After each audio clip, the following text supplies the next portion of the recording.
Friday, the 2nd of May. Good afternoon, everybody. We are live from San Francisco, shortly after 1300 here local, in Studio B here at the Beach Street Yacht Club. My co-host, Julia Vadekint, as usual, over there in her headset, running the show, keeping me in line, barely. Trying. I'm your host, Tom Eman. Welcome to another show. Tuesdays and Fridays we do this with our friends from around the world, the so-called FOSI, Friends of Sailing Illustrated. We welcome all of you, regulars and otherwise. Thanks for tuning in to what should be a shorter than usual show, but a fun one. Happy Friday and happy International Booming Brass Bottom, question mark. Oh, yeah? Day, Julia. As in tuba? As maybe. I'm not going to give it away quite yet, but that may have been a hell of a good guess. Mm-hmm. What else is going on today? Thanks to Tuesday's guest, we want to really shout out to Dawn Riley. She was terrific. She was. On Tuesday, a lot of you sent kind notes, and we thank you very much for those. Then we've got a coaching corner from John Emmett, who says MSMI, make sailing more inclusive. And as you know, we all agree with that. We all support that entirely. And we'll continue to harp on that here on this show. And then a bit of an extended coaching corner today. John Rogers, our FOSI down at San Diego Yacht Club, head of their junior program, head coach at their junior program, is going to update us on what's going on there with an interesting little tidbit video. Update on the 2028 Olympic venue. We're not going to let go of that.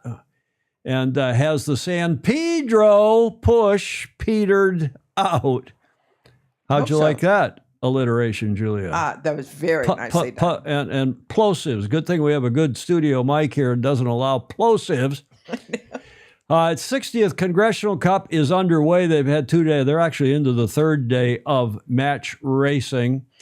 And we can actually go over and have a look at that. We've got a live feed over here on the computer next to me. So we can go have a look and see what's going on. And a little audio. Poole motoring past that mark into the hoist. And we'll check in as they are in day 3 of the rounds robin. Just behind the dulcet tones of Tucker Thompson. The newcomer from Canada. That was excellent. Okay, we'll go back to that. But Chris is in a very good from position time here, to time down in Long Beach. He could pounce at any moment. Julia? Yes. Isn't it nice to be live from Long Beach? Yeah. Huh? Yes. You're not impressed. Come on, it's a great day. It's Friday. The stock market's up. The weather's nice. It's spring here in the Northern Hemisphere. The Congressional Cup is going on.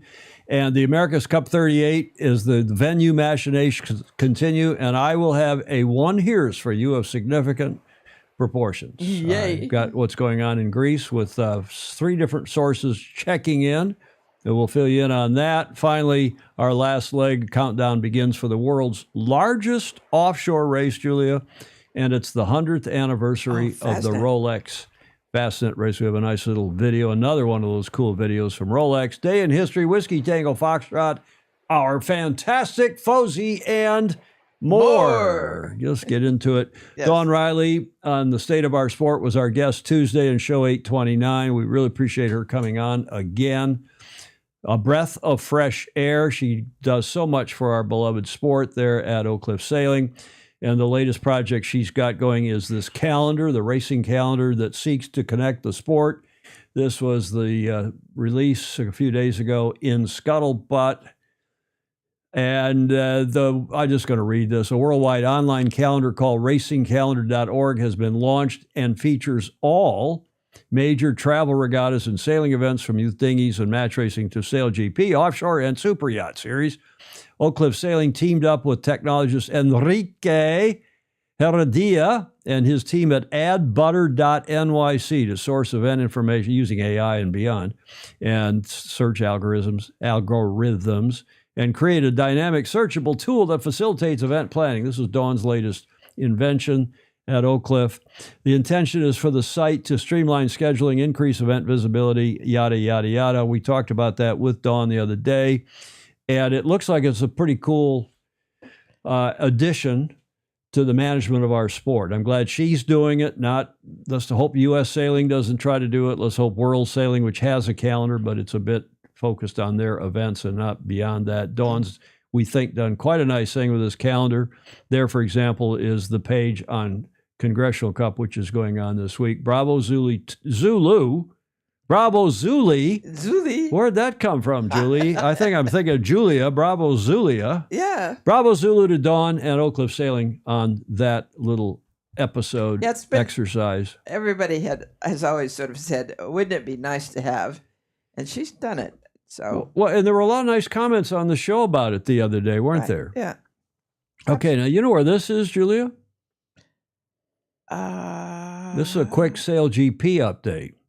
That, Commodores, ladies and gentlemen, is the Technology Center, and that is at Russell Coots's Sail GP facility, I believe, in Southampton in the UK. Photo in Sail GP Technologies today. This is a post by Russell. I guess I took this yesterday. New wing for Australia taking shape with boat 13 in the background. Yeah, I think it is Gordon Smith, Southampton. Gordon in the chat, of course, with a lot of other folks already. Also, a lot of additional spare parts in the making off-site. The new light wind foils and rudders are well advanced, and we should see them for the first time in Geneva later this summer.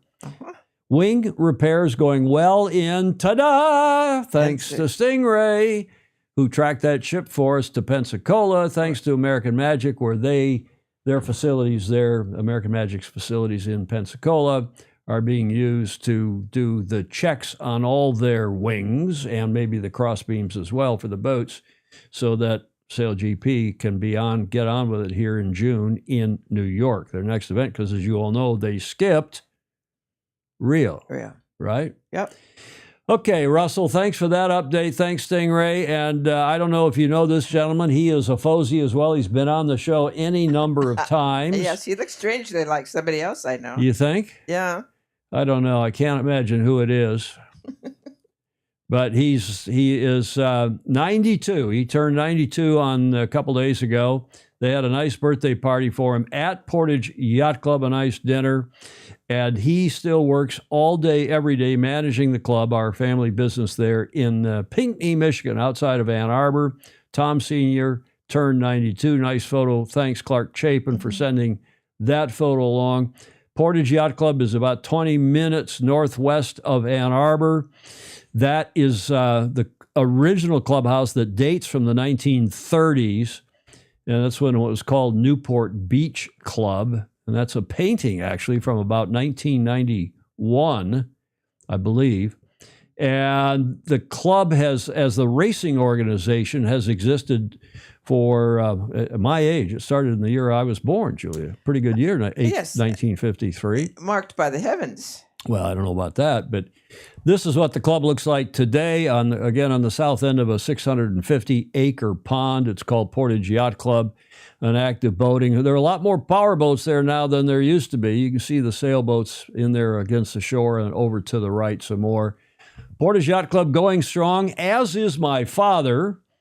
72 years of small boat pond racing on Portage Lake, just about 20 minutes northwest of Ann Arbor and the University of Michigan's hometown.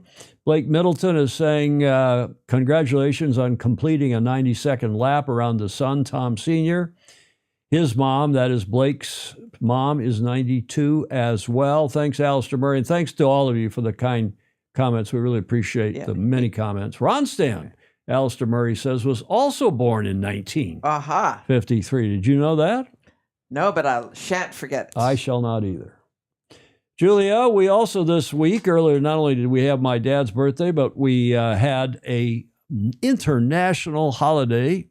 May Day, May 1st, is celebrated, not here in the state, even though it originated here in the States with labor problems in the 1880s and strikes. And there's some real bad stuff went on in Chicago that started a May Day celebration, which has been taken up apparently around the world. Maybe other countries started similar things in and around the start and thereafter of the Industrial Revolution. But May Day is an international day of the worker that has been going on since the late 1800s. So those of you who celebrate it, we hope you had a great May Day. Those of you who celebrate May Day as a a little bit more of a May Day rite of spring festival, Julia. Right. It was always a flower day. You took flowers to your neighbor, and Is that here in California or elsewhere? it was the Midwest when I was introduced Oh, to in it Chicago, when you were growing up in Chicago?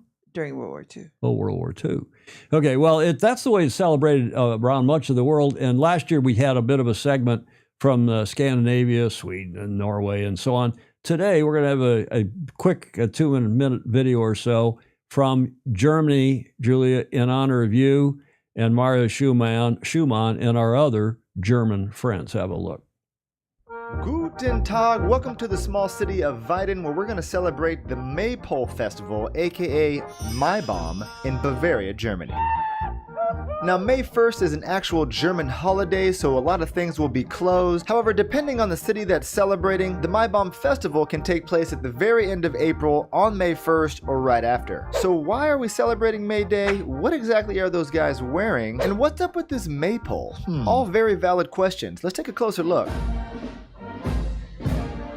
Since the 13th century, Bavarians have been celebrating the change of season by hoisting an 18 to 30 meter maypole or Maibaum in their respective towns. Bavarians, correct me if I'm wrong, but legend has it that witches and spirits used to gather and celebrate on April 30th, and so the townspeople would burn bonfires and dance to scare them away, also called Hexen Night. Each maypole is decorated a little bit different, but traditionally you'll find ribbons and wreaths. Local organizations and trade groups can sponsor the tree. Oh, speaking of tradition, you're at a Bavarian festival, so you're definitely gonna have local brewed beer. Pretzels and bratwurst on a Zemo roll is mandatory. Sweets for the kids, and don't be intimidated by the steckelfish, a delicious grilled mackerel fish on a stick.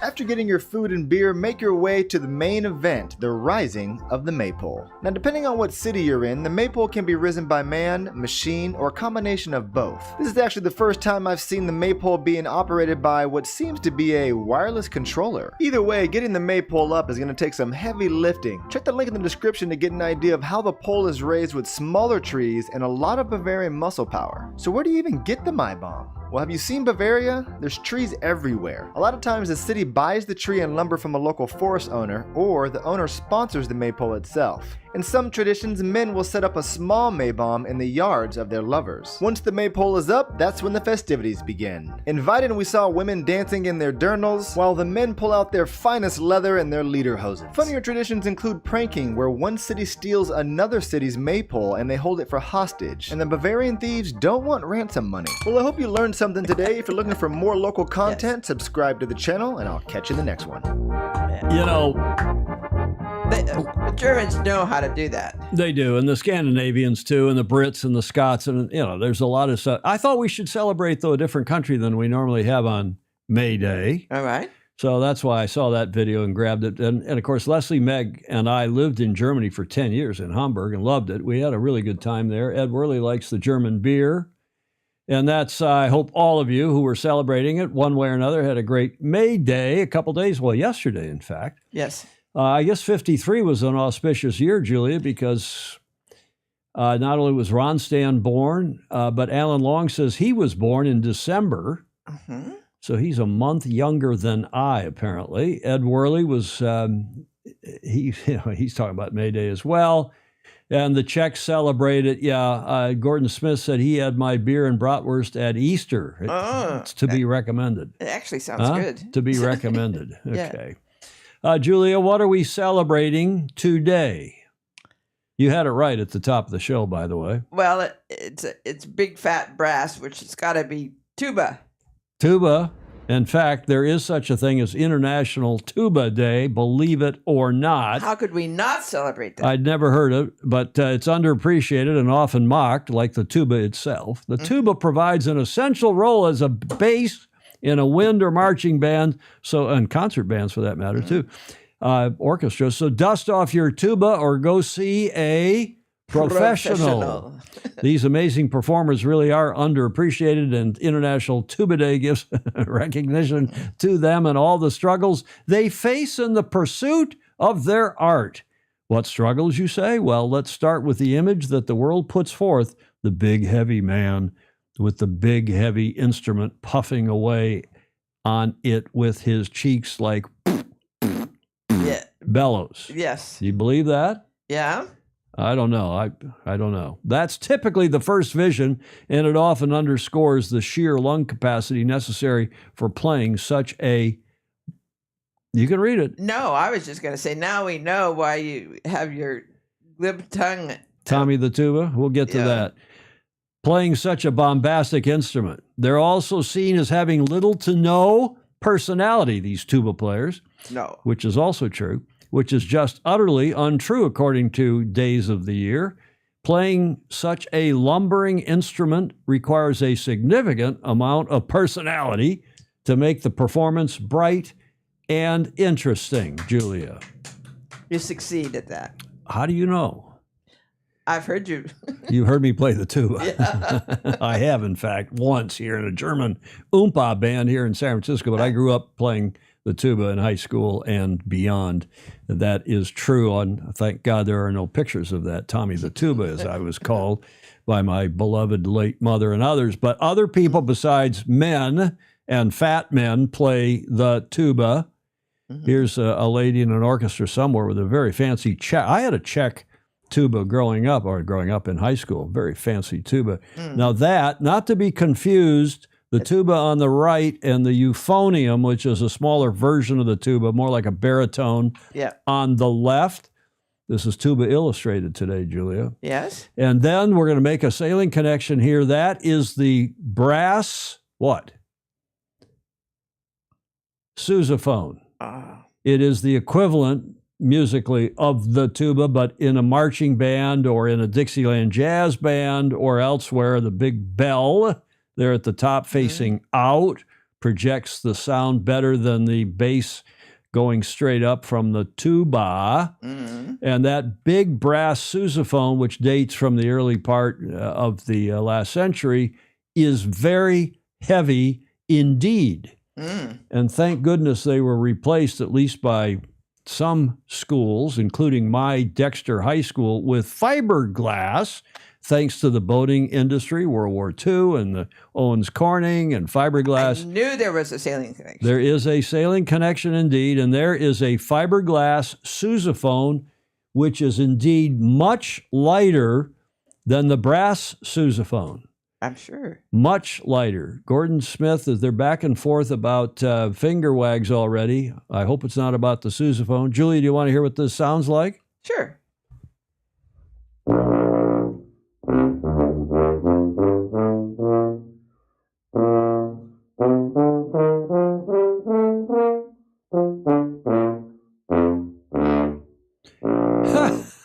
Now, There you go.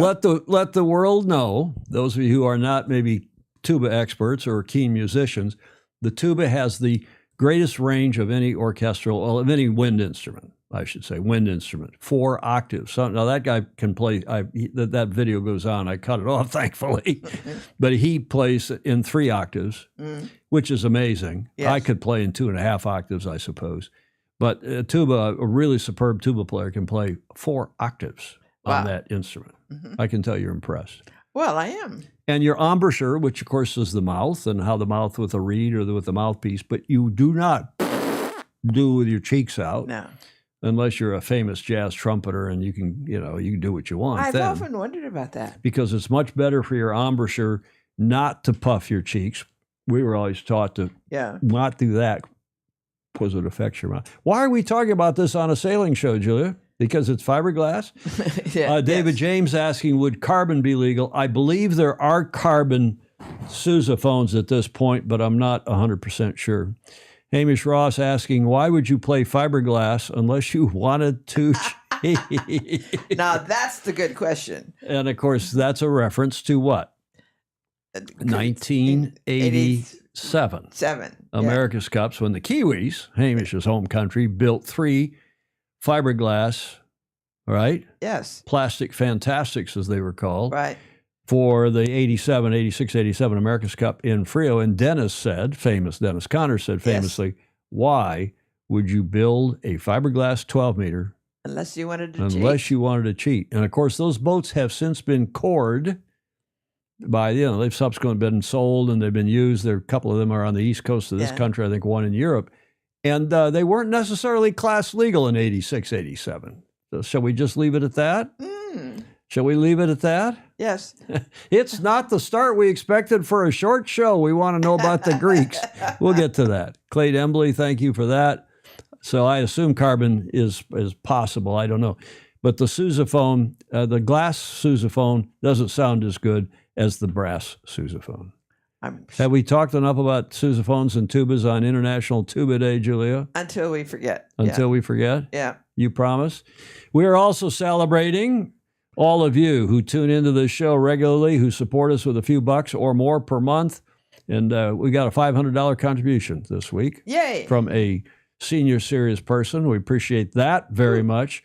And with that, I'm going to buy a new monitor that'll help improve the quality of our keynotes for these shows.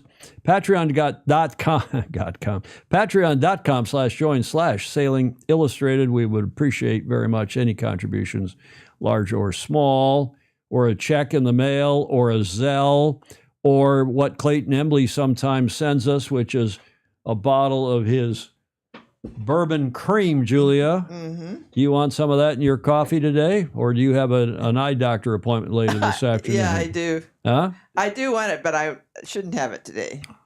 Maybe I should have your dollop. Oh, why don't you? Because I'm proper. Did Tom even attempt to make that link to sailing? Well, again, the fiberglass tuba is about the best we can do. One, here's the Greek billionaire has brass balls. Stingray is saying. Stingray! That, Julia, deserves. Yeah, that's to be sure. Yes. Okay, let's get on with show number 830 here. We appreciate, again, the contributions of many of our FOSI to today's show, because without your contributions to the show itself, we wouldn't have such a wide-ranging croutonic show, Julia. Yes. This is not croutonic. This is John Emmett's regular submission, the Coaching Corner, Super Fozy John Emmett from the UK, and he's checking in again today from Weymouth.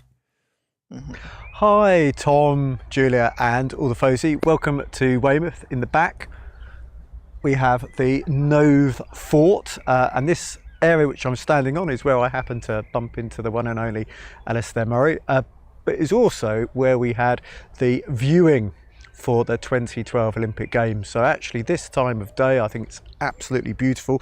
Love the British summers, and you can really see the wind on the water, the gusts, the lulls. You can even see the effect it has on the more boats with the current. And I think it's really important to get to know a venue, and we're now back into that Monday and Wednesday evening racing, which I enjoy so much at Castle Cove.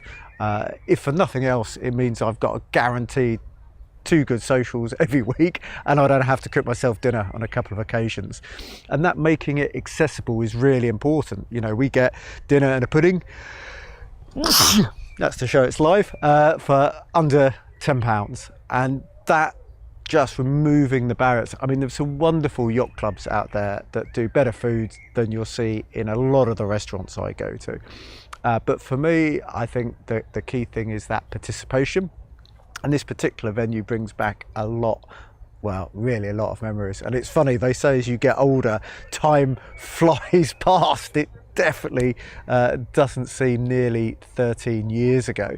But what I wanted to come here and talk about is a little bit more about this working in squads, because I think the key thing here is to have that productive working environment, and that means to get everybody together, all the top people together, training at the same time in the same place. I mean, a good number of elite sailors for a country would be 3, 4, 5, 6, something in that order, and countries which don't have, you know, the Magic 4 boats or whatever, you know, may need to cooperate with people from other countries and other teams to get that good working environment. And that's why, you know, starting with grassroots and having a lot of people sailing means that you're going to get that squad size later on. And I think that's such an important thing. And the key thing is you need the buy-in that everybody's going to contribute. And it does become particularly cost effective, because rather than having, you know, individual coaching for each one of your top performers in a class, you can share that coaching, and that brings in the potential to have other experts. So, you know, it frees up more money for, you know, physios and psychologists and meteorologists and you know, top boat builders and sail makers and stuff who are able to contribute to the team. And it really is about that buy-in. And I think one of the important things to get that buy-in is to have a good atmosphere. And actually, I'd say it goes hand in hand, you know, a good learning environment and a sort of happy atmosphere that you want to spend your time absolutely go hand in hand, because people can see the results. And that's probably the most frustrating thing for young sailors, especially when they go full time. The first 6 months you go up the learning curve, it's absolutely vertical, and obviously that rate of improvement doesn't increase. And at the end of the day, with each country, only one person can go to Olympics, so you could be putting aside many years of your life and never get that opportunity. But having said that, I think the buy-in with the squad is that the stuff you learn will make you an incredibly good professional sailor. In fact, some of the professional sailors I know who are most successful have not actually necessarily been especially successful Olympians, because that mindset of working in a team, because as soon as you leave them, been for my Olympic environment, you actually seem to get in high performance sailing into bigger and bigger and bigger and bigger teams. And that's something towards the end of your racing career, if you're going to be a manager or a coach, you need to get used to working in that and just having that environment and that buy-in, and everybody contributes. And sometimes it's just having somebody saying something in a different way enables you to think about something in a different way and find a solution. And that's why I think in terms of management of anything, not just sailing clubs, sailing teams, etc., to have a really diverse group of people is likely to have the best possible results. Because if you have a very narrow band of people all sort of thinking in the same way, all agreeing with each other, you can very much get into that little echo chamber, which makes it very hard to make those big loops forward. I mean, I'm very involved with the Ilka class, which is probably the least technical class in terms of Olympics, and probably will be, but you'll be surprised with the technique differences. Things have changed over the years, thoughts have changed. Small marginal changes in the hulls and the way people sail means there's always room for improvement, and a 2000 medalist would struggle against a 2008 medalist, 2016 medalist, 2024 medalist, and so on, just like we see the times and distances in track and field gradually improve. So that's something we really need to think about, and I hope that all the M&As can work together to get as many people involved in sailing as possible, as well as to bring the overall standard of sailing up. But I also hope we can all think what we do for sailing as a sport as a whole, because we all live in this world. And I really like this idea of when people are up in space looking down, obviously you just see a big blue marble with no country borders. You know, maybe you can see the Great Wall of China, I guess, but you know, we're all one people living on this earth. And I think everybody watches the Sailing Illustrated show is very passionate about sailing, so let's do our bit to try and make it as accessible as possible. So youth, women, para, it's all got to be included to give everybody as much opportunity as possible. So if you haven't done so already, please like, share, drop your comments. Trying to think of what would be good to talk about over the next couple of shows as we really get into the season. And in the meantime, sail fast, sail safe, and have lots of fun. Speaking of inclusivity, we always like to say at the end of John's report, this is important, that we get parasailing reinstated for Brisbane 2032. We've been covering this now since show number 805, 25 shows ago, Julia, end of January. And we hope the Aussies are putting the real pressure, the real push on Brisbane to include, apparently baseball's not going to make it into 2032, but let's push parasailing into the Para Games at 2032, and it'll be up to you Aussies as a demonstration. As a demonstration, correct, as a demonstration event. And then if we get back in as a demonstration, we used to be in the Paralympics as a regular event. And now we're out, and now let's get back in as a demonstration event. Maybe then we get reinstated as a regular event. And thanks, John Emmett, for that and for reminding us of that and putting that panel together back in January. John Emmett's Coaching Corner. John Emmett Sailing, get to the front of the fleet. Check in here on, shall we check in on Long Beach and see what's going on? Okay. Pretty light. Penalized with a red flag. All right, thank you, Kirk. Meanwhile, you can see in our shot that the gun has gone. The start is That's under. Johnny Berenson on the left, boat 5, and boat 4 is this new sailor. Well, I don't know how new he is, but he's new in the Con Cup Wickwire from Canada. Oh, Canada! And it looks like Johnny Berenson, who's a veteran, former Congressional Cup winner, in fact, has schooled Mr. Wickwire there at the start of their match. They're in the second round robin phase here. Pretty lightish there. You can see the pier in the background. That is the Veterans Memorial, Belmont Memorial Pier, which is where we hope the Olympics will take place in the Sailing Olympics in 2028. It's such a good viewing venue. It is indeed. It's good all around. Good sailing, secure, nice town, nice beach, great for sailing. Much better than San Pedro, if I do say so. I heard that before. You have. Shall we go back to the slides? Speaking of Con Cup, we'll get to that with a formal report, but I want to go down, speaking of coaching now, go down to that. Do you recognize that club, Julia? Yes. Beautiful club. Home of the 88, 92, and 95 America's Cups. San Diego Yacht Club. I was going to say, yeah, it looks like San Diego. Yeah, one of the oldest clubs on the West Coast, established way back in 1888. One of the oldest clubs in this country, the oldest clubs dating from the 1840s. But San Diego Yacht Club is a fantastic place, and we've got Coach John Rogers, who's a Fozy, maybe a super Fozy by now. There he is with his daughter in a Naples Sabot, which is the Optimist version, the version of an Optimist used in SoCal at most clubs, not all clubs. And Coach John Rogers has sent us another video about some interesting training going on at San Diego Yacht Club, and here 'tis. This video is of our Spinnaker Trapeze class. We take our Sabot racers, our Sabot race team, and we put them in a non-competitive Spinnaker and Trapeze class, essentially a non-competitive boat handling class. And they learn all the boat handling maneuvers like Mexican takedowns, windward sets, reach-to-reach jibes. The goals of the class is to put the pole next to the headstay and reach a lot, something they rarely do. Reaching is something the kids rarely do. And catching waves is another big goal of that class. Coach John Rogers at San Diego Yacht Club sending us that video of, he's the head coach there at what is arguably the finest junior sailing program anywhere, certainly one of the best in this country. And of course the kids don't normally race outside. That's looking south to the ocean, but they sail right outside of Shelter Island in San Diego Bay, which is where these pictures were taken. There goes, Julia, the replica Yacht America.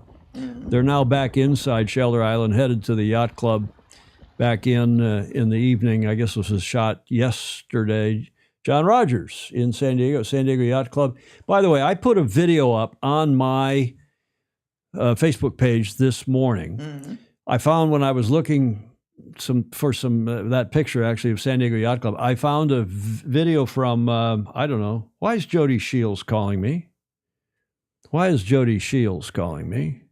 Jody, hey, how can I do a show if you're calling me? Sorry, what did you say? We're live. How can we do a live show if you're calling me? Hang on. I think I'll stuff that up. Jody, do you have something? You have breaking news for us. Jody. Maybe it was a butt dial. Maybe. No. Maybe he had some breaking news. In any event, that was Jody Shields calling from Australia. I see him in the comments. But I put a video up on my Facebook page from, I don't know, a dozen years ago, San Diego Yacht Club, a documentary. They interviewed Malin Burnham and J.J. Fetter and Tyler Sinks, and a few other great sailors.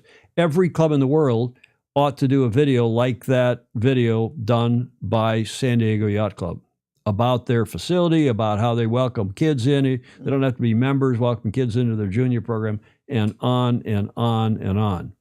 And yeah, not everybody's a San Diego Yacht Club with 365 days of sailing and of 300 days of really nice kind of 70-degree, 21 centigrade weather and wind, fairly reliable wind, a little bit of a light westerly, sometimes a stronger westerly sea breeze.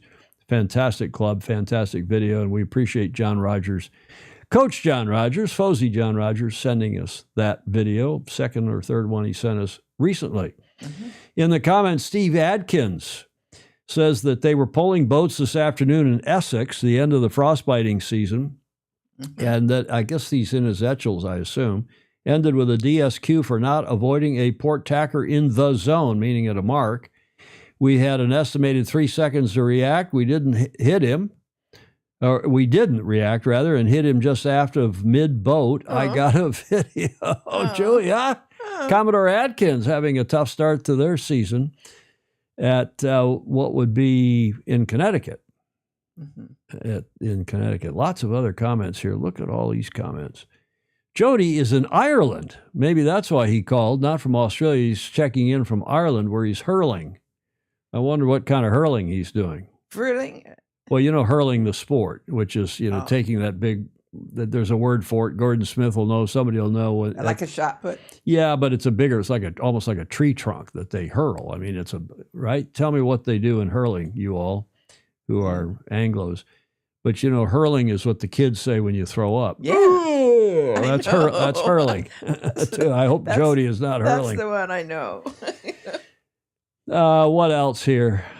It was nice to see the replica Yacht America. Very passionate about sailing. Thanks, John. Alan Long is saying, yeah, I think everybody on here probably is. Wickwire is better than his results. He's having a rough time. Apparently Larry Kennedy knows him. Let's go have a look. Signaling that by sending some of the with that match out to the green mark, which is further to the right of their center line. Again, now. Okay. Thank you, Marilyn. Now Jody's calling again. Yeah. Shall we take Jody live, Julia? Sure. More gains to Poole. We'll come back and take Jody live. Yeah. Jody, Tom, are you in Ireland? we are. Are you hurling? We just went to a hurling game. What is hurling?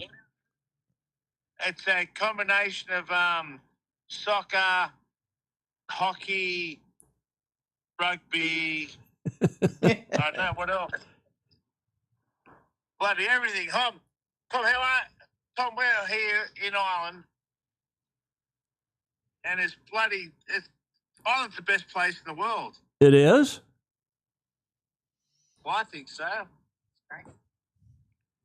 Have you had any of that good Irish beer or Irish whiskey?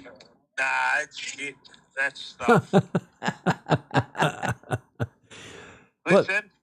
Listen, that Guinness, we went to the Guinness factory, and that's no good for you. It isn't. Okay, well, you enjoy the rest of your time, and if you're doing any hurling, be sure it's of the sporting kind, not the not the other kind. I'm here with we got two couples with us. We're all here for our 30th wedding anniversary. Well, congratulations on that. Enjoy the rest of your evening. What time is it? 21:40 there? Half 9. 9:30. As the Germans would say, 10:30. Okay, Jody, thank you very much. Jody Shields checking in from Ireland, apparently. Bye-bye. That was interesting. It sounds like they've had a couple cocktails, yes, Julia. It does. As you would. And checking back in here at Con Cup for a minute. There is the leader, or at least last I knew he was the leader. Here, Chris, don't call me Scott Poole. French boat. They've tacked again onto port. What? And Poole coming from the right on starboard. Still Poole with obviously a pretty comfortable lead. Maybe a small gain to Greta, not much. Not enough anyway to make any difference. A covering on tack. line for the top mark. I believe so. I think. What's interesting to see is how much communication is happening on Greta's team. You see a lot of chat from his team giving him all the information he needs. Hey, this is what percentage sail trim I am on. What's coming down the course. It's really important that as a driver, you're driving the boat. You can't be looking at what else is happening. So okay, really enough of all that, feeds Julia. and We lots go of back information here coming. to the questions. Pedro Farling Sailor, Peter Stevens, a.k.a. Peter Stevenson, is saying, what is a Mexican takedown? Did you hear the reference in the video from John Rogers to a Mexican takedown? That it's something that started in 1992 when the Bill Koch team, at least I think that's where the term came from. I hadn't heard it before then. They claimed that the Bill Koch, his America's Cup team that won, of course, in 1992, they claim that they coined the phrase Mexican takedown, and they said, when they were asked in a press conference, why do you call it a Mexican takedown? And they said, well, because it always happens when we're pointing toward Mexico, when we're pointing to the south. Yeah. And that's not the real reason. What it is, it was a bit of pejorative towards Mexicans, because when you come into the bottom mark, and I won't bore you with the America's Cup race course in 1992, but you would normally go around the mark. The spinnaker, you would jibe and let the spinnaker blow in against the rig, the jib and the mast and the mainsail, and you bring it down on the windward side of the rig, and it looked like a mess. It just looked, it looked like a. But it came good. Well, it was a good fast way to take down the kite, right?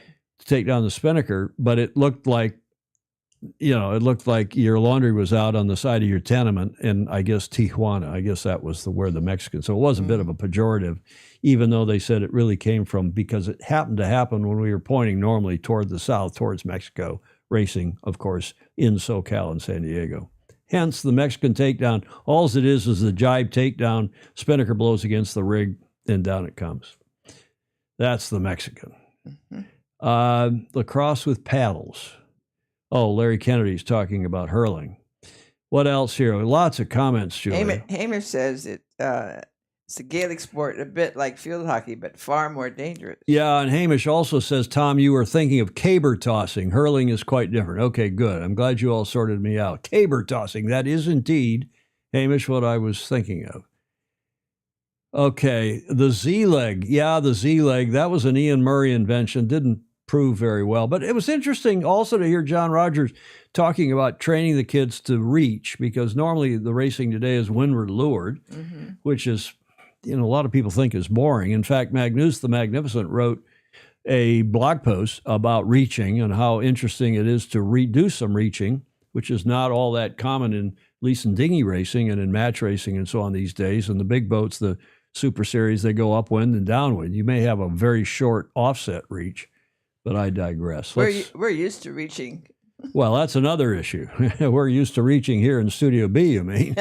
I'm talking about San Francisco Bay. Oh, San Francisco. Well, yeah, big boat racing where you have a bunch of buoys, permanent buoys laid out, and you're just going to sail from A to B to C to D, you end up doing maybe a fair bit of reaching, although sadly the race committees even try to minimize that these days because they think it's a parade, when in fact reaching, as was pointed out by Magnus in his article, can be very interesting tactically, because you have to decide on a longer reaching leg early on whether you're going to sail high and then bear away, or whether you're going to sail low early and then come up, depending upon what you think the wind is doing strength-wise and whether it's going to shift, or whether you're going to take the rum line and go straight down the reach from buoy to buoy.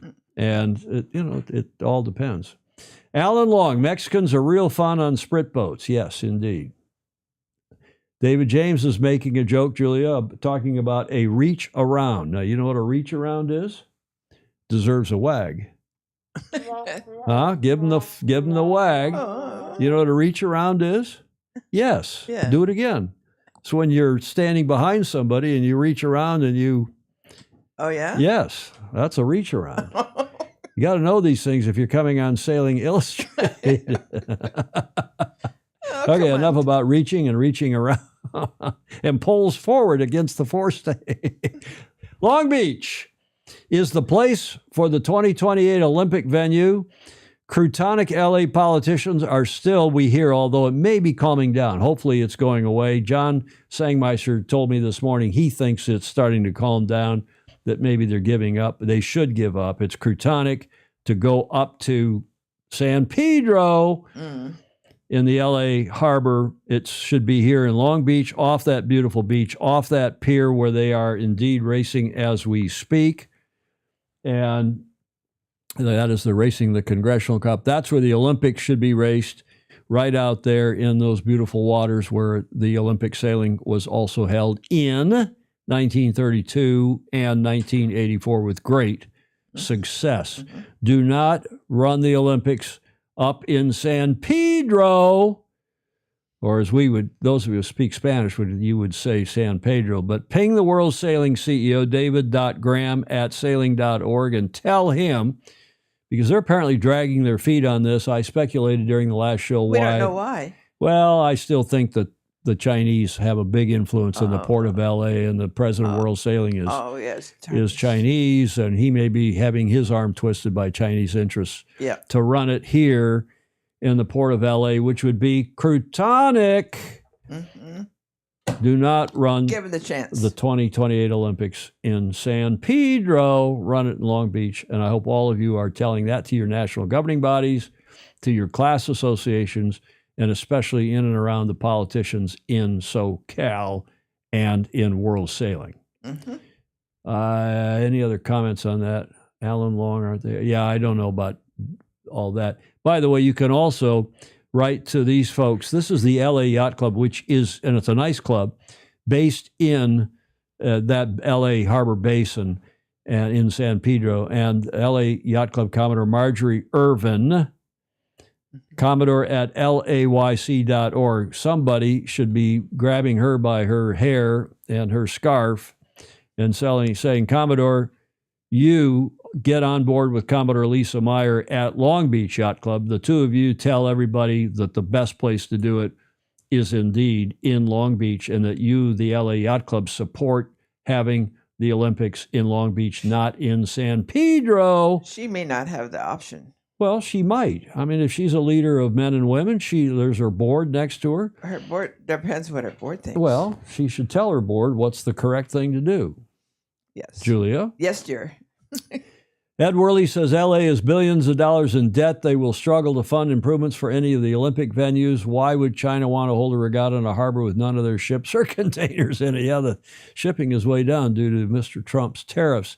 One other note about Long Beach and San Pedro, that is vis-a-vis or versus San Pedro. You see this group, New York Yacht Club's American Magic Youth Team. Well, several of them are training, as well as other Americans, are training in Moths, getting ready to go to, where is it, in Garda? The Moth World's coming up. And I got this video. This video was sent to us this morning. Thank you very much. I won't say who sent it, but not that it's a big secret. But Fozzie, actually his father's a Fozzie, and his son sent this, is the subject of this. It's Ben, third from the left, 1, 2, 3. Ben Rosenberg there on the left in this photo sent this video through, or he posted it to his Facebook, or maybe to his his IG, his Instagram page. Have a look. And I don't want to run this music too long so I don't get a copyright strike. But these are the Moths training in Long Beach, not in San Pedro, and they can train wherever in the world they want.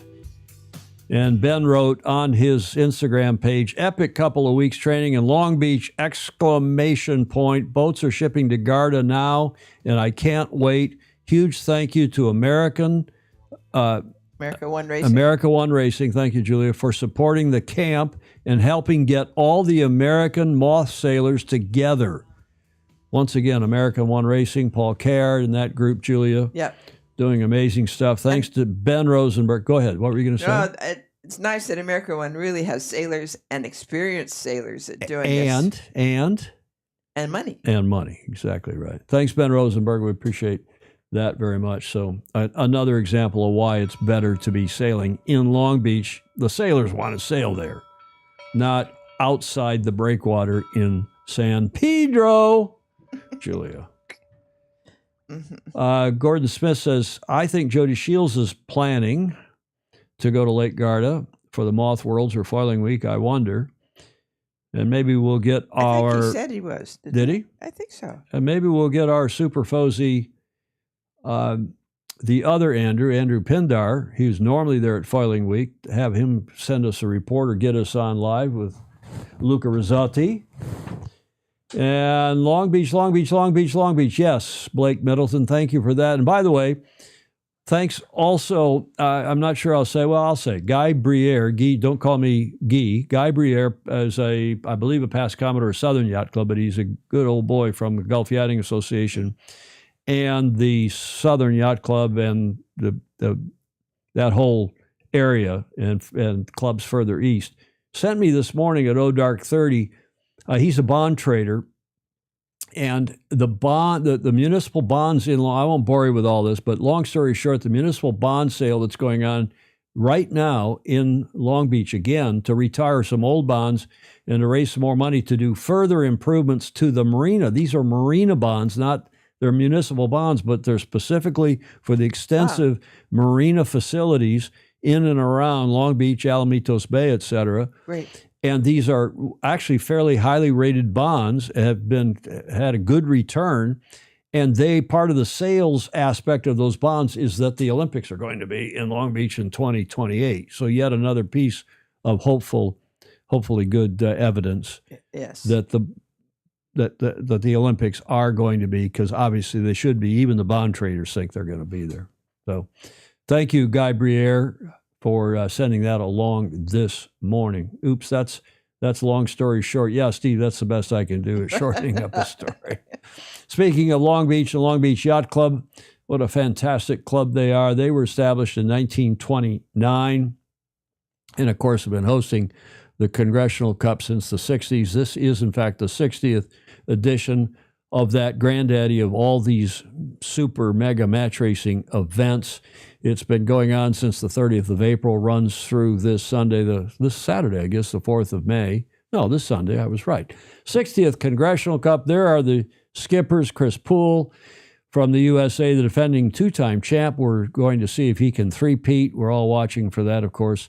Yanni Berenson, a former winner from Sweden. Eric Monin, also a top-notch racer from Switzerland, and certainly one of the favorites along with Chris Poole. And the others down, I also want to mention Cole Tapper down there, boat number 6. This is in no particular order, I don't believe. Maybe it's in accordance with their rankings going into the event. But Cole Tapper, who is another Fozy, he, of course, from the CYCA, Cruising Yacht Club of Australia, winner, defending champ of the Gov Cup and the World Youth Match Racing. He will be down again at the Gov Cup the end of July at Balboa Yacht Club, and we wish him well. He was in third place last night. Haven't seen the standings as of right now. Somebody might check and see how the rounds robin are going, and particularly how is Cole Tapper doing in the racing. But as we've been telling you, Scott Poole, who is the 2024 Con Cup winning skipper, Scott, I called him Scott again. Chris Poole returns to Long Beach with his Riptide Racing team in pursuit of a third consecutive Con Cup title, and the Crimson Blazer, of course, it goes with it. A record previously only held by Taylor Canfield in 2014, 15, and 16. And he also won, Taylor did, in 18 and 21, so he's actually a 5-time winner. However, Poole faces this stiff competition from veterans of this famous Long Beach event, including 2009 winner Yanni Berenson, the aforementioned, and also Switzerland's Eric Monin, who was third last year, and of course Cole Tapper and maybe the local guy. And actually Dave Hood's doing pretty well, the local guy representing Long Beach Yacht Club. It's also nice to see Nicole Biot.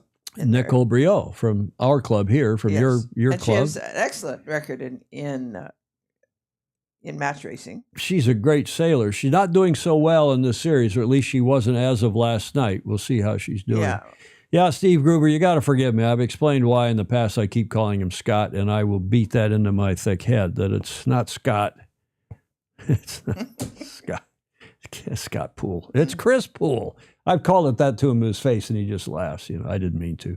But some great photos from Ian Roman, who is the WMRT photographer. I appreciate him sending those along. In fact, James Pleasant sent me a link to the gallery last night, or we would have had a hard time preparing this show. Thanks, Ian. Thanks, James. There were the standings as of last night, and you can see Chris Poole has only lost one match, and guess who? To whom? Yeah. Monine. So I think Eric is indeed right on his tail. Last night, Chris Poole was on 11-1, and Eric Monine was on 10-2. Cole Tapper was down a bit on 8 wins, and I don't know how that's progressed today in the light air down there, but we'll have a look. We'll go back. Let's go back right now, shall we? You can go have a look. And just at the racing. A full weekend of racing here for the Congressional Cup. For the first time ever, we're going to live stream the Junior Congressional Cup tonight. Full production crew. So that'll be a lot of fun. Extra points if one of the Con Cup skippers goes in the water. I think that's the rule. Right, Marilyn? I don't know, but I am the commentator for that. So, tune in. That's the local. That's Mr. Hood, Dave Hood from Long Beach Yacht Club, who's been representing the club several times. Here they come into, it looks like the finish. That's the bottom gate, that orange mark. Yeah, and that's Monine's going to get beaten by Hood. The distance in, but it's not going to happen. You're going to see that yellow spinnaker, Dave Hood and crew cross the line, take an all-important point over Attili, and still tied for that 4th spot with Bernson. That wraps up flight number 15. You've got a special guest to interview. I can't wait to hear from him, Ryan, so I'm going to leave it with you. All right, we're going to cut to a quick little commercial or two. Or is that maybe that match was not against Monine? Maybe Monine is winning his match by so much. Actually raced in a Congressional Cup or two in the past. We'll be right back with Dusty. So the local's happy that Dave Hood is one. It looks like, let's see if he gets a horn, or they're going to cut to the commercial. Yeah, they are. Okay, so much for the commercial. We'll go back to the slides. So that's the results. If anybody's got more updated results, I'd appreciate it in the chat. Jeff Johnson is saying, any thoughts on the condition of the pier in Belmont Shore, like the concrete you can see from the beach? I don't know, spalling, is that the right word? Or is that a typo? I live walking distance to the pier and have enjoyed watching the Cat 37s dueling off the end. Now, they're planning to spend, according to any number of sources in Long Beach, they're planning to spend some money on that, Jeff. Thanks for that comment, Jeff Johnson. To fix that pier up, and that's part of the legacy, hopefully, coming out of the 2028 Olympics for the future, obviously, to get some of the facilities cleaned up a little bit for the Olympics, including that pier. In fact, there was talk for a while just of scraping the end of the pier and building a whole new kind of clubhouse out there, grandstand viewing, facility. But I don't know if that's still in the plan or not. There is the executive director, our super Fozy James Pleasance. He gets looking younger and younger. Oh, you just like all those Brit boys, Julia. Just admit it. Well, I do. And of course, he's there as the head of the World Match Racing Tour. And I believe it was Tuesday night. They have a big dinner, and the skippers all talk. We've showed you videos on this show before, but do you recognize this gentleman? Yes. He was saluted also at the Tuesday night dinner. That is our Fozy David Pricey Price. The Price is Right, father of Harry Price, the esteemed Fozy, Harry Price, and also the Olympian Olivia Price. And Christiane, his wife, is also a Fozy, of course.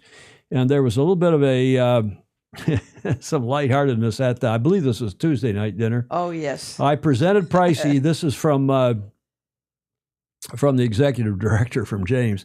I presented Pricey with a Price Point trophy after Harry Price hit the lamppost in 2018. But David paid for the lamppost, hence, we showed you that video before on the show. But David paid to have that lamppost replaced, hence this trophy. So I pinged James this morning. I said, well, what is the price point trophy? Is David going to take that home? Or is it just a gag gift? Or what's Price he going to do with it? And James said it was a gag gift, but not sure if he will donate it back to the club to give annually, maybe. And I said, yes, he should.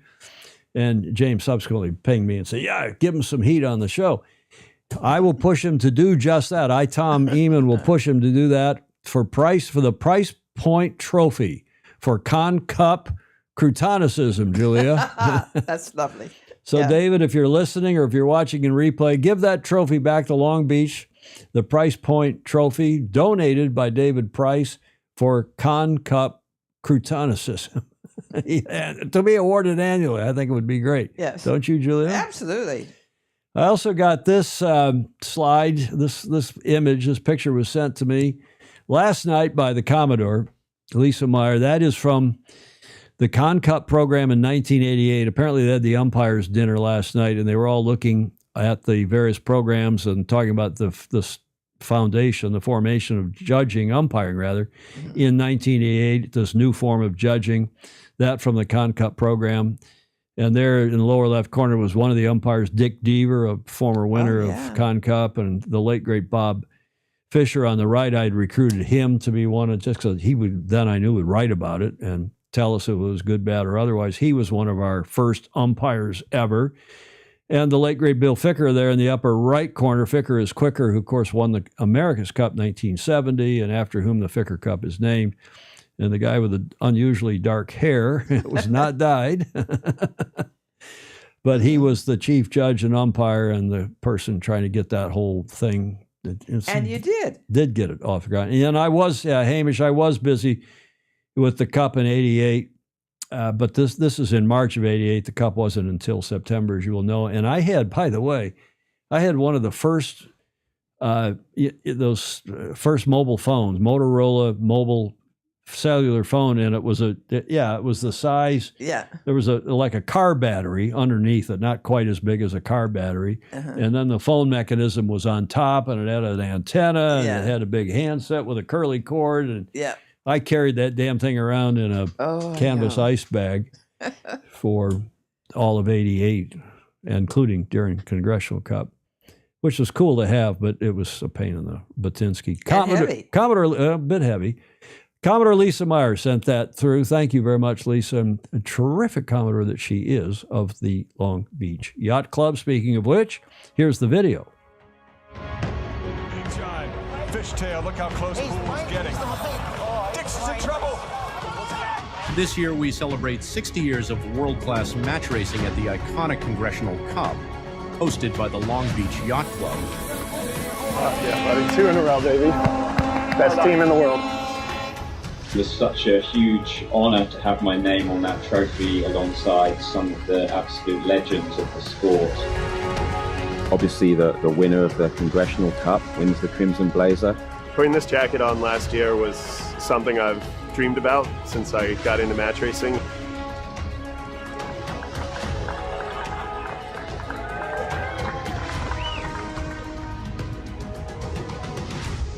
Okay, they're still in commercial.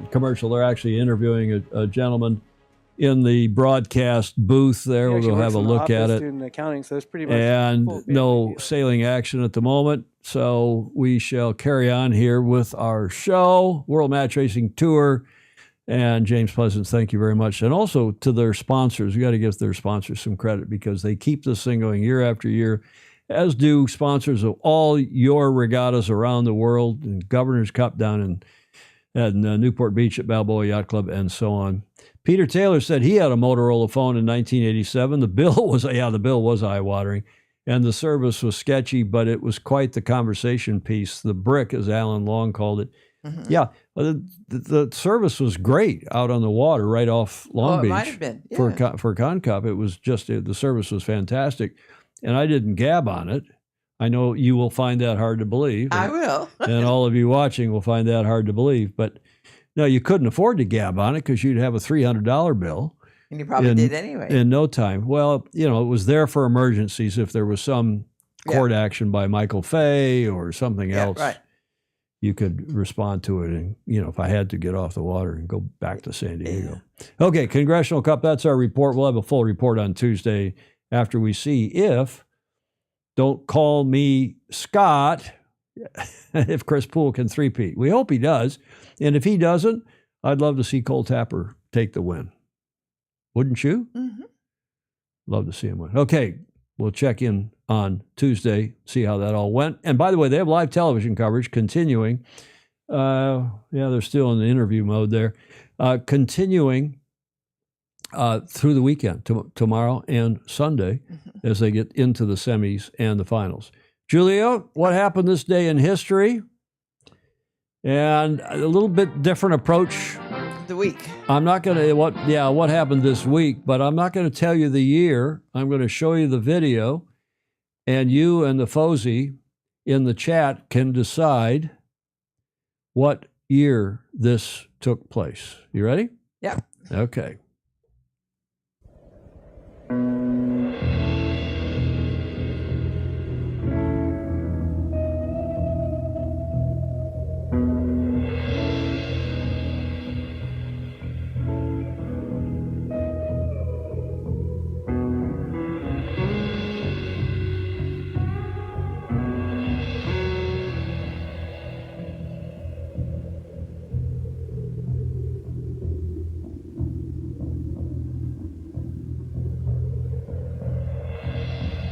We have a winner. Ed Worley's got it. Stingray's asking if it was 325 BC. Chris Dewar remembers this. This was a commercial that ran in New Zealand before, this week in fact, before the 1995 Cup. And it was 1995, 30 years ago, Julia. Wow. Huh? Wow. Cool commercial. The kid in his opti, he's out there, he throws the note, and of course New Zealand hadn't won the Cup yet. This 95 turns out to be the first time that they did win it. Mm. So it was a nice gesture, nice commercial, well done. They were fundraising. It was a fundraising commercial, but also to build awareness. This week in history, 30 years ago, 1995, and thanks to one of our Fozy, I have a photo of a celebratory dinner of that group in and around that team 30 years ago, Julia. I thought the young boy was going to be Russell Coots. Well, that wasn't Russell. Russell was the skipper of that boat, and he won the Cup in 1995 as the helmsman, and I guess technically the skipper was not Russell, but there is second on the right, Tom Schnackenberg, fourth on the right, Brad Butterworth, better known as Billy, and the rest of the gang. Russell's not there, but this was a dinner, I'm not sure how long ago, but a recent dinner in celebration of their win in San Diego in 1995. Oh, nice. Nice. Sent by a Fozy. Great commercial, Ed Worley is saying. Ed Worley was there watching in 95. Schnack. Yep, there's Schnack on the right, second on the right. John Emmett, we'll see you. Thanks again for your report. You've got a bank holiday weekend for all you Brits. Enjoy that. And we shall see you, John, next on the show next Tuesday. And here we go now, Julie, to the Americas. John, stay if you want to hear the breaking one hears. I wouldn't tell. John, I got so many people pestering me. What's this Greek news? What's going on? Why'd you put that lady's picture up? Well, it's a tease. I'm not ashamed. It's a tease. Mm-hmm. Yeah, Steve Gruber, the Battler, was fourth from. Shall we go back to that? Go back to that picture. Robbie Naismith there, fourth from the left, the Battler. I did a cup or two with him. What a great guy. What a great group of guys. And congratulations to them all. 30 years, Julia. Huh? 95. Hard to believe. Nothing to it. Nothing to it. Let's get into the Cup. I thought it would be appropriate to follow that up with an AC38 Cup date. And here we go. This lady, whose picture adorned my cover of my Facebook page earlier this week when I heard the news, and I was not only teasing it, but it's to help get other people to say, oh, what's that? Oh, I'm hearing this. Here's what I heard, yada, yada. And it's a way of drawing some more information out, some more sources. coming in, and indeed they did.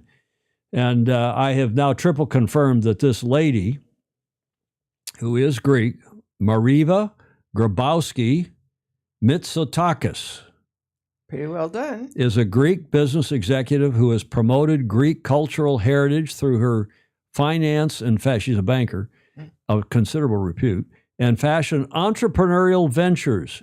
She is married to Kyriakos Mitsotakis, the current PM of Greece. Oh, good for her. What do you think of that? I think that's wonderful. Grabowski I'll try it again. Grabowski Mitsotakis earned a BA in political science at BC, at Boston College. She completed an MIA, I believe that's a Master's of International Affairs, in political economy at Columbia, at Columbia's University, Columbia's School of International and Public Affairs. That's why I believe that MIA, that's what that means.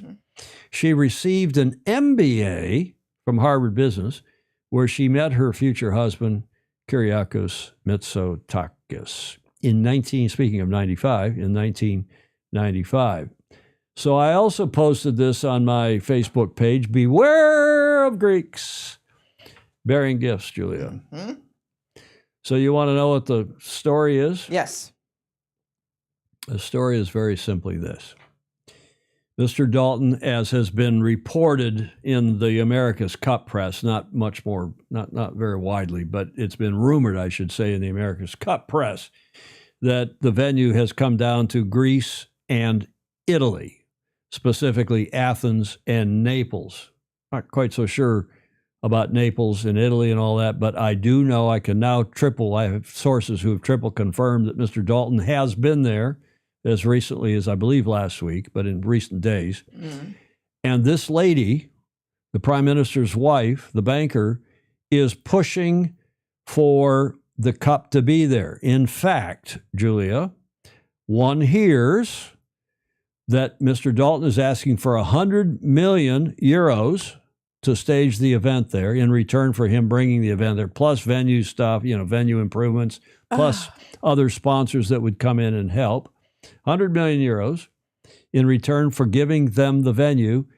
And that, of course, Mr. Dalton wants to do it in 2027, 2 years from now, maybe 2.5 years from now, maybe later in the summer, early fall, early autumn, as you would say. However, the Greeks have pushed back and said, we'll do it. We've got the money. We can raise the money, or we've virtually got it in hand. Half of it will be government money. No surprise. The other half will be from the private sector. And so I know certain individuals who have contributed $5 million, pledged $5 million to this fund, Julia. What do you think of that? That's pretty impressive. So, yeah, Greece has plenty of money, right? You would wonder, David James. But, again, they're looking at this. People get five-ring fever for the Olympics. They get America's Cup fever. Oh, we're going to improve our waterfront. It's going to tie in with developing that area down there southwest of the airport, yada, yada. The Olympics were there in, 2004? Was it 04? I believe it was. But the Greeks, however, can't do it until 2029.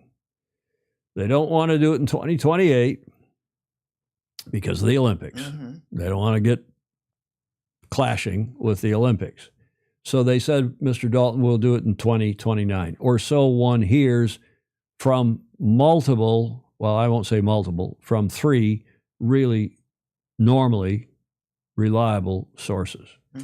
So now what's Mr. Dalton do? He goes to London, and he had a meeting, one hears, again, with Bertie Bickle, who is the chairman of, you're surprised that one hears all this stuff. Julie, you'd think poorly of me if I wasn't on top of things. I do know that you're. So, Julia, Bertie Bickle, whom I don't know if we had him live on the show, I think we've had him recorded on the show, is the chairman of the Royal Yacht Squadron Limited, which is their sister organization, which is the challenging entity. And Mr. Bickle had I won't call it a come to Jesus meeting, although somebody portrayed it to me as just that. And that was, I believe, on Wednesday of this week. I don't know what happened. I'm not don't have anybody's phones tapped. I haven't done anything illegal. I just hear from sources and read the tea leaves and so on. But I think, again, what we've been telling you is true, that the Royal Yacht Squadron has told Ben Ainsley that they've got to raise money, show that they've got money, or the Royal Yacht Squadron is going to pull out as the challenger of record. Mm-hmm. And if that's the case, who's Mr. Dalton going to have as the challenger of record? Mm-hmm. By the way, Bertie Bickle, it's now public, something we've been telling you for several months on here, that he was in line to become the next Commodore of the Royal Yacht Squadron. I think he's Vice Commodore or Rear Commodore now. He is becoming Commodore. It's now public. The nominating committee have nominated him, and he will become Commodore in October of the Royal Yacht Squadron, Bertie Bickle. So there's a piece of news, although I think it's not I think that's public now, or at least it is within the Royal Yacht Squadron. So there's another rumor, and I haven't been able to tie this one down. But Julie, the word is that the French, contrary to what I said on Tuesday's show, that the French would likely be, if the Royal Yacht Squadron pulls out, the French would likely be the challenger record. One hears the French are quietly saying they're not going to do the next Cup. Okay. They're not going to do the Cup. They're going to focus on Sail GP and their normal, they're very big in all those. They're doing well. Well, they're doing well in Sail GP. They see a real return, franchise value, and so forth. Mm-hmm. And they're also, remember, they're big on the ocean race and the Vendée Globe and this big ocean racing stuff. And they jump back and forth between that. Yes. But Sail GP looks like it's going from strength to strength, adding teams, adding venues, and adding, as we told you in Tuesday's show, adding value. Mm-hmm. By way of franchise value. I mean, a team that maybe was worth $5 million, $10 million at the beginning of this year may be worth 50 now, or maybe, if you believe Russell Coots, 100 million somethings. Really? So that's the word, that's the story, that the Greeks are in fact willing to do this, have the money to do it, but don't want to do it until 2029. And I think, as one of our FOSI told me a couple days ago, after I was tracking the story down and actually called him, he's a good America's Cup source, and I said, here's what I'm hearing, and I'll report on Friday's show. What do you hear? And he said, well, I haven't heard that, but let me check around. He subsequently did, and then said, oh, maybe you're right. He said, I think the other thing you can say, bottom line, is that the challengers have figured out, Mr. Dalton, I should say, has figured out he needs the challengers more than the challengers need Mr. Dalton and the America's Cup. Because it's looking like the America's... And by the way, this rumored Australian team, I talked to Alistair Murray, I talked to... I won't name all the names, but all the gang in Australia who are on here and beyond, and they all say there's not a snowball's chance in hell. Yeah, it would be great if the Australians pull together and win into the Cup, but again, it's more likely, Julia, that you'll be the next Pope, not just the next Queen of England. Yes. And I sure as hell am not going to be the next Pope, because my your background could at least withstand the scrutiny. Oh. But mine couldn't. So 29, oh my God, so predictable. Yeah, we've been talking about 2027 being a little too early as well. Yarvahe is saying a delay would help Royal Yacht Squadron bend, but not good for the Cup. Yeah, True. Especially you get, another 3 seasons of Sail GP under our collective belts? Yep. Maybe, here's a great comment from Alan Long, maybe San Pedro should throw in a bid. Hello, Mr. Dalton. I can also report reliably, above and beyond this whole Greek situation, that there are discussions going on about taking the Royal New Zealand Yacht Squadron to court over their croutonnic, putrid draft protocol. Mm-hmm. Because it is in clear violation in several sections. I enumerated this several shows ago. I'm not going to go over it again. Clear violation of the deed of gift. And there are discussions going on among former America's Cup teams about what court action, if any, to take. I can also assure you none of them wants to go to court. Mm-hmm. I hope they don't resort to court, but they might have no choice to protect their future options in the America's Cup, which is being destroyed before our very eyes. Yes. Not only by Mr. Dalton, but the buck stops with the Royal New Zealand Yacht Squadron. They are the defender trustee, not Team New Zealand, not Mr. Dalton. And they have unceremoniously abrogated their trustee duties, illegally under New York law, by the way, to the team and to Mr. Dalton. They should be ashamed of themselves. They are the worst trustee in the history, not in the modern history, in the history of the Cup. They make Golden Gate Yacht Club look like, pretty good. And some other clubs that have been the trustee. It's a tough job, not easy, but they appear to have completely washed their hands of it, turned it over to Mr. Dalton, who has apparently threatened them with law. I don't know what the pressure is, but to the courts. How unusual for the America's Cup. I hope not, Alistair. I think not. I certainly... Courts would be even more expensive. Well, no, it wouldn't be. It's cheap, actually. That's the problem, is that it costs $1 million to go to court, hire your lawyers, and be at it for 2 years, maybe $1.5 million.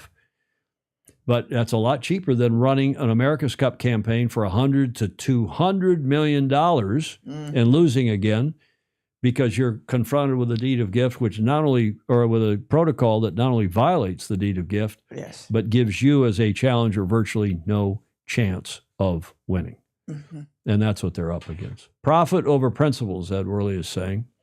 Yeah, who knows where the money's going, because now that the event's offshore, there's nobody in New Zealand who's looking after the books other than, of course, Mr. Dalton, and who knows what real financial stewardship the real trustee is doing by looking over the books. And I venture to say it's next to none. The worst trustee in Cup history. Okay, so there's the news. I hope you found that worth the wait. We're an hour and 21 minutes into the show, our regular Tuesday and Friday webcast, YouTube live, YouTube show and Facebook show here. Some would call it a live video podcast, Julia. I don't care what you call it. Just don't call us late for dinner. Dinner, yeah. We got to update you on the TP52s because they are racing. They had no air the first day. They had some air yesterday, and they got a couple races in. And no air again today, I'm sad to say. And here's the headline from this morning. Calms thwart 52 Super Series Saint-Tropez Sailing Week, so world champions Gladiator lead into the weekend. And this is we're doing okay, Gordon Smith. As long as we're done by the bottom of the hour here, we'll be okay. The standings remain the same at the 52 Super Series Saint-Tropez Sailing Week after a day with insufficient winds to race. That is today. 11-boat fleet of and also the first day, Wednesday. The TP52's 11-boat fleet representing 9 nations, Bravo Zulu, waited on the water today until 1700 hours before it clouded over and the light breeze, which had shown some temporary promise, dropped away again, and the PRO, Maria Torrijos, had to send the fleet back to dock in the historic harbor. Is that how you spell harbor, Julia? Of Saint-Tropez. If you're English. One day of racing, Thursday, so far has produced 2 good races, but hopes are high that Sunday will produce a suitable finale. I hope tomorrow, too. A very slack pressure gradient over the entire Mediterranean means it is not only Saint-Tropez and the Côte d'Azur, which has been starved of wind. And here, Commodores, ladies and gentlemen, is a quick video of yesterday's racing.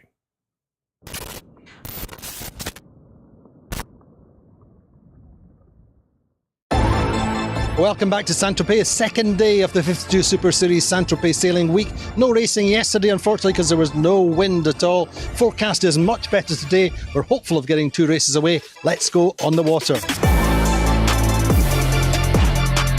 So after 2 general recalls, the fleet really is quite nervous for the third start. Wind is at 205 degrees, about 8 to 9 knots. It looks to be a great start from Preveza, which is bow out early on. Gladiator to get to the right early on the upwind, but disastrously for Preveza. They are judged to be UFD and they have to disqualified and have to sit the race out. Top mark is Gladiator leading actually quite comfortably. Allegri round in second, Criolla in third, American Magic in fourth, Gladiator Jibe Set up the second upwind will American Magic recognise a little bit of extra pressure and a shift on the left, get themselves through Paprec through the finish line. It's a win for Gladiator. American Magic get second, and Paprec, the French team, get third. No significant delay. The second race gets underway. The breeze at 195 degrees, a little bit further to the left. About 8 knots of a wind pressure on the start line. Nice start from Alpha Plus. Gladiator a little bit slow off the line, but get out to the right early. Round the top mark, Alpha Plus leading. Gladiator second. Sled in third place. That's the order round the course. Alpha Plus getting the race win. Gladiator gets second. Sled third. Paprec fourth. So after 2 races, Gladiator leading after a first and a second to get 3 points. Second, Alpha Plus, fifth and a first for 6 points. Third, Sled, 7 points for their fourth and third. And a French team, Paprec, in fourth place with a 3 and a 4. The best monohull racing on the planet, right? I mean, you could talk about the monohull, the Finn class, the Star class. There's some other great but certainly the big professional circuit, right? The 52 Super Series, Bravo Zulu to them. I hope they get some wind. As David James is saying, now this is racing. So we shall see how it all goes.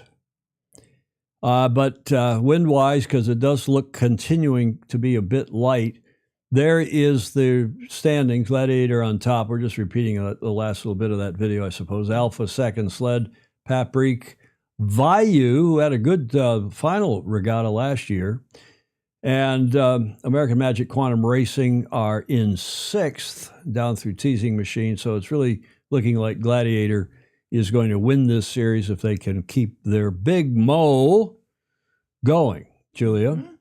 Yes. I guess it's to the last leg here, and I have just a very brief video for you celebrating the upcoming 100th anniversary of, remember from the show notes, the Fastnet race, the Rolex Fastnet race, the last leg, and here is the video.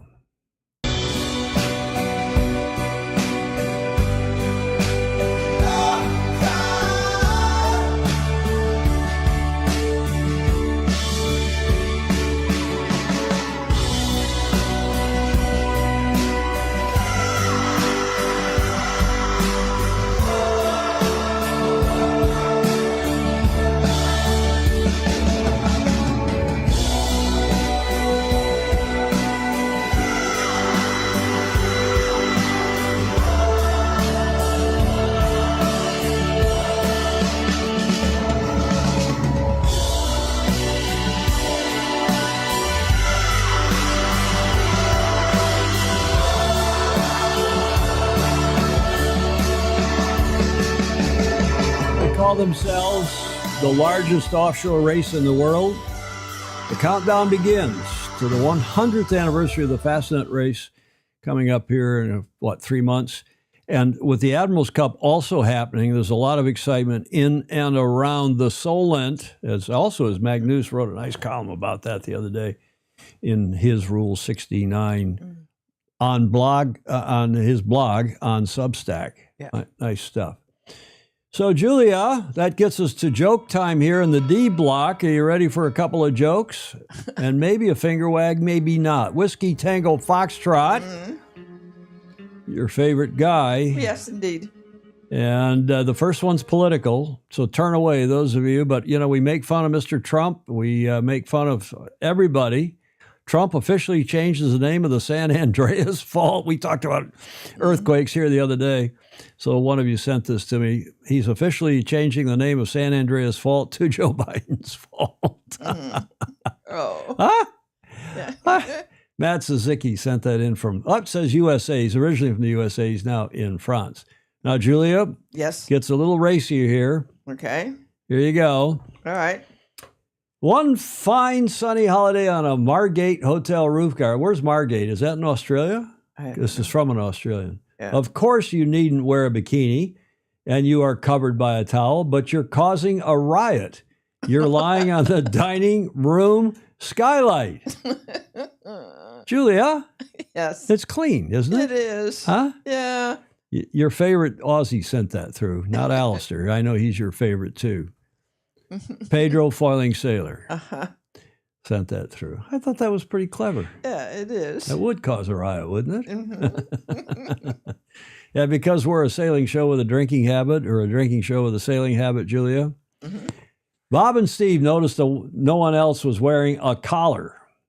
Suddenly they realized they were in a stray bar. Stray bar. Oh. Huh? Yes. That's funny. Yes. Don't you think? Mm-hmm. And you know who that came from? Ted Ryman. Of course. It's clean. It is. When Ryman sends a clean one, we use it. I know. We got to use it. It's almost a shame because his other ones are funny too. Yeah. Well, let's check in with what's going on here in this race between, I think, the series leader down in Long Beach. One last look here with Chris, don't call me Scott Poole, is my question. going into the finish line. Yeah, Poole looks like he's in a really good spot here. You can especially see from this gate. Looks like he's pulled away a little bit. Soaking down, and this is a last race that looks like against Yanni Berendsen. I think that's helped Poole as he jives now for the finish line. And Berendsen can't get ahead of him yet. Can't get his breeze yet. Not going to affect him. So he's way ahead. Come on. It is Poole. He's 2-3 boat lengths ahead. Crossing the line, taking another point. I'm giving it up. In what has been his regatta so far. Looking for a three-peat win in the Congressional Cup. He is definitely going to the semifinals, and he knows it. Well done.